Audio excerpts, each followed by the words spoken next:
So hey guys, I am back with another trending K drama जिसका नाम है the haunted palace. और ये आजकल बहुत ज़्यादा ट्रेंडिंग में चल रहा है। तो बिना किसी देरी के इसका फर्स्ट एपिसोड स्टार्ट करते हैं। तो एपिसोड की स्टार्टिंग में हमें एक ड्रैगन के बारे में बताया जाता है जो कई सालों से पानी के अंदर था और वो फाइनली उस रात का इंतज़ार कर रहा था जिस दिन वो हेवन जाने वाला था। वो पानी से बाहर निकलता है और हेवन की तरफ, आसमान की तरफ उड़ने चला जाता है। दूसरी तरफ हम एक जगह को देखते हैं जहाँ पे युद्ध छिड़ा हुआ था और लोग एक दूसरे को मार रहे थे। तो यहीं पे हमें एक दादी माँ एक स्टोरी सुना रही होती है कि जब ड्रैगन हेवन जा रहा होता है, अगर उसे कोई इंसान देख ले तो वो इमोगी बन जाता है, यानी कि उसे धरती पर रहना पड़ता है सालों साल तक, एक श्राप की तरह। और वहीं हम देखते हैं कि जो वो गांव था उसमें से एक छोटे बच्चे को बचाया जाता है और वो छोटा बच्चा उस ड्रैगन को जाते हुए देख लेता है, जिसकी वजह से वो ड्रैगन हेवन नहीं जा पाता और वो एक इमोगी बन जाता है और उसे धरती पे ही रहना पड़ता है, जिसकी वजह से वो बहुत गुस्सा था और वो वहाँ किसानों की पूरी फसलें बर्बाद कर देता था, जिससे लोग उससे बहुत ज़्यादा डरने लग जाते थे। और यहीं पे हम दादी माँ को देखते हैं जो अपनी पोती को ये सब सुना रही होती है। उसकी पोती कहती है कि वो ड्रैगन कैसा आदमी है और मतलब जो भी इमोगी है वो कैसा आदमी है और वो ये सब क्यों कर रहा है। अगर मैं होती ना तो मैं उसको इतना मारती ना। जिसमें उसकी दादी बोलती है, ऐसा मत बोलो, वो कहीं से भी कभी भी आ सकता है और तुम्हारी ये बातें सुन सकता है। वो एक अच्छा आदमी है, बस कुछ गलतियों की वजह से वो यहाँ पे धरती पे रह गया और एक इमोगी बन गया। और तुम उन लोगों से दूर रहना, क्योंकि वो तुम जैसी आत्माओं को, तुम जैसे बच्चे या इंसान को ढूंढते हैं जो एकदम प्योर होते हैं और जिन पे ये शक्तियाँ होती है कि वो ऐसी आत्माओं को देख सके। उन लोगों को वो अपने साथ लेकर चले जाते हैं और जिसकी वजह से फिर वो दोबारा हेवन जा सकते हैं। तो तुम अपने आप को सुरक्षित रखना। और यही से जब उसकी दादी माँ कह रही होती है, उसे बाहर से आवाज़ आती है। वो बाहर देखती है तो एक आदमी उसे घूर रहा होता है और वो और कोई नहीं, इमोगी होता है। और वहीं हमें एक राजा दिखाया जाता है जहाँ पे हमारी स्टोरी 13 साल आगे पहुँचती है। वो राजा अब बड़ी जल्दी में कहीं जा रहा होता है और हम देखते हैं वो और कहीं नहीं अपने बेटे से मिलने जा रहा होता है, जो कि पॉजेस टाइप लग रहा होता है और वो लोगों को मार रहा होता है। जैसे वो पीछे पलटता है तो वो देखता है उसके बेटे के ऊपर एक बहुत बड़ा निशान है और उस पर से इतनी गंदी बदबू आ रही है जैसे मांस सड़ गया हो, जैसे लाश सड़ जाती है वैसी। और जो राजा के साथ और लोग भी थे वो बहुत ज़्यादा डर जाते हैं उसे देख के। उनमें से एक होता है उनका सलाहकार जिसका नाम होता है गैप, और उसको समझ में आ गया था कि ये मतलब इनका जो बेटा है वो बीमार नहीं है, उस पर भूत है। अब कुछ देर बाद जब राजा सबके साथ बैठता है तो उसमें गैप उसे कहता है कि मुझे ऐसा लगता है कि जो हमारे होने वाले राजा है, प्रिंस है, वो ना पोजेस्ड है, यानी कि उन पर भूत लगा है, वो कोई बीमार वगैरह नहीं है। और मैं एक लड़की को जानता हूँ जो ये सब ठीक कर सकती है, आप मुझे मौका दो। वहीं दूसरी तरफ हमें एक लड़की दिखाई जाती है जिसका नाम होता है यूरी, और ये वही लड़की थी जिसकी दादी माँ उसे स्टोरी सुना रही थी। और यहाँ पे वो काफ़ी ज़्यादा बड़ी हो गई थी और वो अकेली थी। वो राजा के महल में पहुँचती है, पर ये कोई और राजा था। वो जैसे ही वहाँ पहुँचती है उसे बहुत ही अजीब सा महसूस होता है और वो एक घर की छत की तरफ देख रही होती है। वहीं वो जिनके यहाँ आई थी उनकी आँखों का इलाज, यानी कि वो एक चश्मे बनाने वाली थी, जैसे लेंस कार्ट होता है वैसे ही, और वो इसीलिए वहाँ पे आई थी। वो उनका आई टेस्ट करती है, देन उन्हें एक चश्मा बनवाने के लिए बोल देती है और उनको एक चश्मा बनवा कर देती है। देन उसकी जब वो उनसे बात कर रहे थे उसकी नज़रें एक जगह पे टिकी हुई थी, वो वहाँ पे देख रही होती है और वो उसे बोलते हैं कि तुम क्या देख रही हो। तो वो बोलती है, क्या यहाँ पे कोई बच्चा है जो बहुत ज़्यादा बीमार है। वो लोग शॉक हो जाते हैं ये सुन के। वहीं हमें दिखाया जाता है वहाँ अंदर एक लड़की होती है जो बहुत ज़्यादा बीमार होती है और वो जो लोग होते हैं वो बताते हैं कि हाँ एक लड़की है, यानी कि उनकी प्रिंसेस टाइप होती है और वो बहुत ज़्यादा बीमार है, पता नहीं उसे क्या हो गया है। देन हमें दिखाया जाता है कि वो बता रही होती है कि जो इनके माँ बाप के कर्म होते हैं ना, वो और किसी को नहीं, इनके बच्चों को झेलने पड़ते हैं और उसी वजह से वो लड़की काफ़ी ज़्यादा बीमार है। ये सब वो अपने मन में बोल रही होती है। वहीं दूसरी तरफ हम उसी राजा को देखते हैं जो कैप को बोलते हैं, इजाज़त दे देते हैं कि जाओ और तुम इसका कुछ हल ढूंढ के लाओ जिससे मेरा बच्चा दोबारा ठीक हो जाए। वहीं जो हमारी यूरी होती है वो दोबारा उस घर में जाती है चश्मे देने के लिए और वहाँ पे छत के ऊपर उसे एक घोस्ट दिखाई देता है। यानी कि जो इनके मिथिकल क्रीचर्स होते हैं ना, वैसा ही कुछ, जिसमें एक पैर वाला घोस्ट होता है और वो पूरा भूसे के ढेर से बना हुआ था। वो छत में बैठा हुआ होता है, नीचे उतरता है, यूरी को देखता है और फिर वापस एक रूम में चला जाता है और वो इस सब चीज़ों को देख के इग्नोर कर देती है। वहीं अंदर उस लड़की के को ना बहुत ज़्यादा खून की उल्टियाँ हो रही थी और हम देखते हैं वो घोस्ट उसके बगल में ही बैठा हुआ था। और ये सब यूरी पहले इग्नोर करने की कोशिश करती है, बोलती है कि ये सब इसके माँ बाप के कर्म थे जो इसकी वजह से ये ऐसी हो रही है, पर मैं क्या कर सकती हूँ। पर फिर उसे याद आता है वो एक शामन की बेटी है, यानी कि जो रिचुअल्स करते हैं ना, पोजेशन हटाते हैं, उनकी पोती है और बेटी है। तो इस वजह से वो अपने आप को रोक नहीं पाती है और वो देखती है उस बच्चे की माँ उसके पास जाती है और वो बेटी ना उनसे पानी मांगती है, तो वो भागकर बाहर जाती है।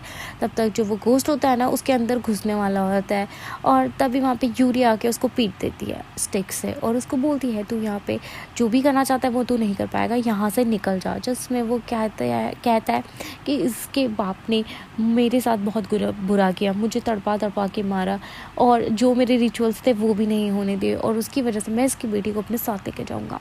जिसमें वो उसको बहुत मारती है और बोलती है कि मुझे इसके लिए बुरा नहीं लग रहा है, तेरे लिए बुरा लग रहा है, तू इतने सालों से इस धरती पे ना आफ्टर लाइफ जा पाया और अब एक ईवल स्पिरिट बन रहा है, तो तू मेरे साथ हाथ मिला और मैं तुझे हेवन भेजने का इंतज़ाम करती हूँ। जिसमें वो की बात को ऑलमोस्ट मान ही गया था और हाथ मिलाने ही वाला होता है, तब तक एक हवा का झोंका आता है जिससे वो घोस्ट वहाँ से भाग जाता है और वो उस लड़की के अंदर घुस जाता है। वो शॉक हो जाती है कि अभी तो ये ऐसा घुसता है, ये अचानक से अंदर कैसे घुस गया। और फिर वो उस लड़की के उसको बोलता है कि अब मैं इसको लेके जाऊंगा और वो वहाँ से वो भाग जाता है। अब वो उसके पीछे पीछे भागती है और बाकी लोग भी उनके पीछे पीछे भागते हैं। उसे वो एक कपड़े की दुकान में मिलती है, वो उसके ऊपर अपना एक उसके पास स्टोन होता है मैजिकल, जैसे गोजदू रहते हैं, उसको लगाती है और उसको बोलती है तुझे इस शरीर से बाहर आना ही पड़ेगा। वो जैसे ही बाहर आता है उससे पहले वो उसके हाथ से वो स्टोन फेंक देता है और उसके बाद उसका गला दबाने लगता है। वहीं साइड में हमें वो इमोगी दिखाया जाता है जो उसे बोल रहा होता है कि बता दे, मैं तेरी हेल्प कर दूंगा, बता तुझे हेल्प चाहिए या नहीं चाहिए, बता दे। तो वो बोलती है नहीं, कभी नहीं। और फिर उसके बाद वो उस घोस्ट को धक्का मारती है और उस जो स्टोन होता है उससे उस घोस्ट को वहाँ से भगा देती है। और वो जो इमोगी होता है बोलता है कब तक तू मेरे से बचेगी। उसके बाद जब वो उस घोस्ट को ढूंढ रही होती है ना, तब तक वो जो लड़की होती है वहाँ पे बेहोश हो जाती है और उसके लिए जो उसके गार्ड्स होते हैं वो वहाँ पे आते हैं और उसको वापस लेके चले जाते हैं पैलेस के अंदर। वहीं पैलेस में हड़कंप मचा हुआ था कि प्रिंसेस कहाँ चली गई। तो वो बोलते हैं पता नहीं कैसे वो भागने लग गई। तो वो कहते हैं वो तो इतनी बीमार थी, वो कैसे भागी। फिर वो देखते हैं कि गैप उस प्रिंसेस को लेके आ रहा था और ये सब बहुत शॉक हो जाते हैं कि ये यहाँ पे क्या कर रहा है। वहीं पे यूरी घर जा रही होती है और जो इमोगी होता है उसे बोल रहा होता है तू कब तक ऐसे ही लड़ती रहेगी घोस्ट से, मेरी हेल्प ले ले और तू जो चाहेगी तुझे वो मिलेगा। जिसमें वो कहती है नहीं, मैं कभी भी तेरी हेल्प नहीं लूँगी, चाहे मैं मर ही जाऊँ, और तुझे मैं अपनी बॉडी कभी नहीं दूँगी, तुझे हेवन भी नहीं जाने दूँगी। और मुझे पता है तूने उस घोस्ट की हेल्प की थी, तू निकल जा यार मेरी ज़िंदगी से। जिसमें वो कहता है 13 साल हो गए, 13 साल से मैं तेरे पीछे हूँ और तू अभी तक नहीं मानी है, कैसी लड़की है तू। देन यहाँ से हमारी स्टोरी बैक होती है 13 साल पहले में, जहाँ पे जब उसकी दादी एक रिचुअल्स कर रही थी उनके गांव में, तभी उनकी पोती वहाँ पे आती है और बोलती है कि मैंने इमोगी को देखा है। और वो जैसी उसको ढकती है ना, वो पीछे इमोगी को देखती है। सब लोग चिल्लाने लग जाते हैं कि इमोगी आ गया तो अब हमारा गांव बर्बाद हो जाएगा और सब उस बच्ची को दोष देने लगते हैं। उसके बाद इमोगी उसके पीछे ही पड़ जाता है। वहीं दूसरी तरफ जब वो घर पहुंचती है तो उसकी दादी उसे सेफ रखने के लिए उसको एक स्टोन देती है, ड्रैगन किंग वाला स्टोन, और बोलती है इससे वो इमोगी तेरे से हमेशा दूर रहेगा, तू इसको अपने साथ रख। और अपनी पोती को बचाने के लिए वो एक रिचुअल करती है समुद्र के किनारे, बट उसमें अचानक से आग लग जाती है और उस आग को बुझाने के चक्कर में यूरी की दादी वहीं पर मर जाती है। और लोग जो यूरी होती है उसको वो बोल रहे होते हैं कि तेरी वजह से ये सब हुआ, और उसकी दादी के भी रिचुअल्स होने नहीं देते और बोलते तेरी वजह से हमारा गांव बर्बाद हो जाएगा। इसमें यूरी अपने आप ही अकेले अपनी दादी का पूरा रिचुअल करती है।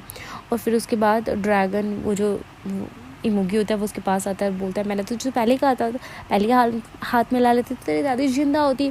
तो वो कहती है हाँ ले जा तू मुझे अपने साथ। और वो जैसे ही टच करता है उसको बहुत ज़्यादा झटका लगता है क्योंकि उसके हाथ में ड्रैगन स्टोन था। और वो कहती है कि मैं मर जाऊँगी पर तुझे अपनी बॉडी कभी नहीं दूँगी और तू भी मेरे साथ सफ़र करता रहेगा। अब यहाँ से हमारी स्टोरी दोबारा प्रेजेंट में आती है जहाँ पे वो अपनी दादी के लिए कुछ सामान रखती है और बोलती है दादी इतने साल हो गए आप मुझसे कभी मिलने नहीं आई, मुझे पता है आप यही हो पर आप मुझसे मिलती क्यों नहीं हो। देन हमारा सीन शिफ्ट होता है पैलेस में, यानी कि जो उनका क्या बोलते हैं उसे राजा का दरबार है वहाँ पे। और वहाँ पे हम रानी को देखते हैं जो न्यू रानी से थोड़ा चिड़ी हुई होती है, यानी कि जो प्रिंस होता है ना जो अब राजा बन गया था उसकी माँ जो उसकी रानी होती है लड़के की वाइफ उससे बहुत नाराज़ रहती थी या उसे पसंद नहीं करती थी। उसको बोलती है कि मैंने सुना है हमारा पोता बीमार है, मुझे उससे मिलना है। जिसमें वो मना करती है कि नहीं अभी वो बीमार है नहीं मिल सकते, पर वो ज़बरदस्ती वहाँ जाती है। तभी वो देखती है अंदर से बहुत ज़्यादा खून आता है और उसे इतनी गंदी बदबू आती है ना जिसे देख के वो बहुत ज़्यादा डर जाती है। और उस सडनली उसे पिछले मतलब जो कुछ साल पहले जो उसके साथ हुआ था वो याद आता है। वो बहुत घबरा जाती है और बोलती है कि ठीक है मैं अभी यहाँ से चली जाती हूँ बाद में आऊँगी। वहीं हम देखते हैं जब वो लोग अंदर जाते हैं तो वो देखते हैं कि उनके बेटे के हाथ से बहुत ज़्यादा खून आ रहा था और जो उनका सैनिक होता है ना उसने ये सब किया था कि ताकि वो जो उनका प्रिंस था वो अपने आप को कुछ कर ना पाए। इसमें राजा बोलता है हमें इसका कुछ ना कुछ इलाज करना पड़ेगा नहीं तो ये मर जाएगा। दूसरी तरफ हम गैप को देखते हैं जो दूसरी जगह जाके अपने पैर जमा रहा था, यानी वो वहाँ गया था यूरी को लेने, बट वहाँ पे वो गलती से जो वहाँ के राजा थे वहाँ उनसे मिल गया था क्योंकि उनकी बेटी उन्हें सड़क पे पड़ी मिली। तो वो बोलते हैं कि थैंक यू आप मेरी बेटी को लेकर आए। तो वो कहता है कि नहीं मुझे तो इसकी हेल्प तो किसी और ने की थी पर मुझे ये मिली तो मैं इसे यहाँ लेके आ गया। देन वो यूरी का वहाँ से सामान लेकर वापस जा रहा होता है कि यूरी उसे मिल जाएगी। देन उसे यूरी मिलती है। यूरी वहाँ पे जो कुछ लोग होते हैं ना जो उसे लूटने की कोशिश कर रहे होते हैं उनको बोलती है कि तुम मेरे साथ ऐसा कर रही हो। तो वो कहती है हाँ तेरी वजह से हमारा गांव बर्बाद हो गया, तो उसी शमन की पोती है ना इसीलिए। तो वो कहती है हाँ मैं हूँ और तुझे पता नहीं मैं श्राप दूंगी तो तेरे साथ कितना बुरा होगा। जिसमें कहती है ना मैं नहीं डरती तेरे से। देन वो बोलती है कि जो तुम्हारी सास का भूत है ना वो पीछे उसकी वजह से तुम अभी तक बची हुई हो, अगर वो नहीं होती ना तो अभी मैं तुम्हारे साथ कुछ कर देती और तुमने अपनी सास के कुछ रिचुअल्स भी नहीं किए। तो वो मतलब डर जाती है कि सच में। तो वो कहती है हाँ और अगर तुम नहीं चाहती हो ना कि तुम्हें ऐसा कुछ ना हो तो चुपचाप सब मेरे पैसे वापस कर दो। तो उसको पैसे वापस करती है, सामान भी लेती है और वहाँ से निकल लेती है और बोलती है कि यहाँ पे नमक छुड़वाओ नहीं तो मेरी सास मुझे मार डालेगी। और ये सारा ना गैप देख लेता है, गैप उसके पास आता है और बोलता है वाह अभी तक तुम बिल्कुल वैसी ही हो। देन उसे याद आता है लॉर्ड गैप, मतलब ये वही बच्चा था कि जब लोगों ने उसे हटा दिया था यानी बॉयकॉट कर दिया था एक तरह से, तो वो वहाँ पे आके उसकी हेल्प करता है और उसे कहता है कि मैं तुम्हारे लिए फ्रूट्स लेकर आता हूँ। देन वो पेड़ में चढ़ता है तो जो इमोगी होता है ना वो उसको धक्का मार देता है जिससे उसके पैर पे चोट लग जाती है और वो सोचती है उसकी वजह से गैप को चोट लग गई है तो मेरा यहाँ रहना खतरे से खाली नहीं, और वो वहाँ से चली जाती है।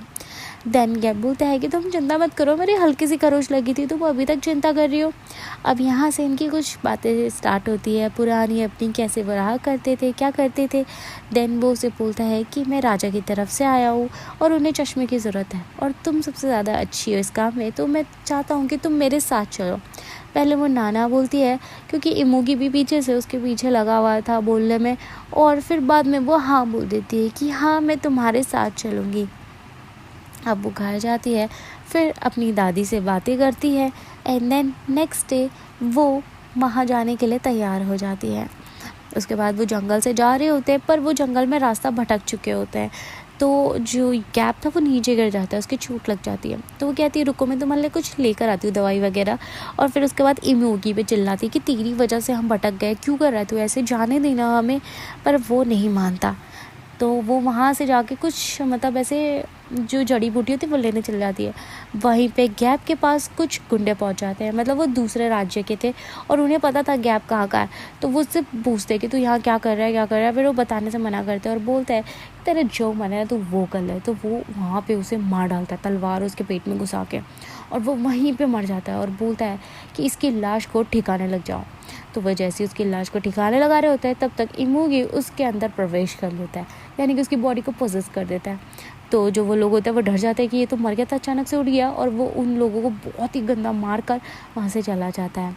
देन जो यूरी होती है उसको रियलाइज़ होता है कि कुछ अलग सा महसूस हो रहा है। वो देखती है कि गैप उसके पास आ रहा है, पर वो गैप नहीं था, वो बहुत अलग था। और तभी हम देखते हैं कि इमुगी वहाँ पे आता है भागते हुए और बोलता है कि अब तुझे कोई नहीं बचा सकता मुझसे। तो वो कहती है तूने गैप को मार डाला और उसकी बॉडी पोजेस कर दी। तो वो कहता है नहीं नहीं, मैंने ऐसा कुछ नहीं किया है, मैं इसको क्यों मारूंगा, इससे पूछना कि इसे किसने मारा है। तो वो जो उससे पहले कुछ बोलता, पर उससे पहले ना वो क्या करता है ना, इस मौके का फ़ायदा उठा के उसके पास जो ड्रैगन स्टोन होता है ना उसको फेंक देता है और बोलता है कि अब तो मैं तुझे अपना गुलाम बना के रहूँगा। और वो ट्राई करता है पर उससे होता नहीं है। वो सोचता है कि ऐसा क्या हो गया, मतलब मैं ये 13 सालों से चाहता था और अभी जब मुझे मौका मिला है तो ये सब नहीं हो रहा है। तो वो ये सब सोच ही रहा होता है मन में, तब तक वो उसका हाथ छुड़वाती है और वहाँ से ड्रैगन स्टोन लेने भागती है। और वो ना उस ड्रैगन स्टोन को नीचे गिरा देता है और वो गिरने वाली होती है, तब तक वो उसे बचाने की कोशिश करता है और वो दोनों नीचे गिर जाते हैं। और जो गैप की आत्मा होती है ना वो वहाँ से उन दोनों को नीचे गिरते हुए देखती है पर कुछ नहीं कर पाती। और यहाँ पे हमारा फर्स्ट एपिसोड ख़त्म होता है। गाइस मैं जस्ट इसके बाद ही दूसरा एपिसोड अपलोड करूँगी, बट आई होप कि आपको फर्स्ट एपिसोड पसंद आया हो। और लाइक शेयर सब्सक्राइब करना ना भूले। तब तक के लिए बाय।